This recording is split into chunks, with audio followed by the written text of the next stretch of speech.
ایک مسئلہ میں بتانا چاہتا ہوں، میرے پوتے کی طرف سے ہے، مگر میں اس کے حوالے سے کسی اور بڑے کو اٹھا دوں تکلیف ہوگی اسے۔ بیٹا تمہیں کوئی تکلیف ہے پیر وار میں؟ تو کرسی کو بیٹھے ہوئے ہو، sit down on the floor. ایک بات اچھی طرح سن لیجئے، مسجد میں بغیر کسی عذر کے کرسی پہ بیٹھنا مسجد کی توہین ہے۔ آپ اللہ کے گھر میں بیٹھے ہیں تو بندہ بن کے بیٹھیے، آقا بن کے نہ بیٹھیے۔ اور میں ایسے کسی آدمی کو برداشت نہیں کر سکتا مسجد میں جو طاقت و توانائی کا حامل ہو، صحت مند ہو، اور وہ کرسی پہ بیٹھے۔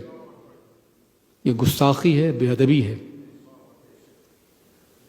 اس کا ہمیشہ خیال رکھیے۔ بیٹا اللہ تمہیں عالم بنائے، تمہارے لیے میں دعا کرتا ہوں، لیکن آئندہ اس بات کا خیال رکھیں اگر کوئی شخص زمین پہ بیٹھ سکتا ہو تو اسے زمین پہ بیٹھنا چاہیے۔ یہ اللہ کا گھر ہے، یہ کوئی پارلیمنٹ ہاؤس نہیں ہے اور کوئی مشورے کی سرزمین نہیں ہے۔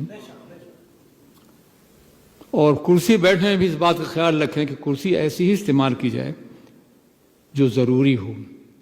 مثال کے طور پر میں نے بارہا یہ کہا ہے کہ یہ کرسیاں نماز کے لیے یوز مت کیجیے، میں نے ہٹوایا اور لوگ پھر لاتے ہیں۔ جانتے ہیں کیا ہے اس میں؟ اس کرسی میں آرام شامل ہوتا ہے اور فاصلہ بڑھ جاتا ہے، جماعت میں فصل واقع ہو جاتا ہے۔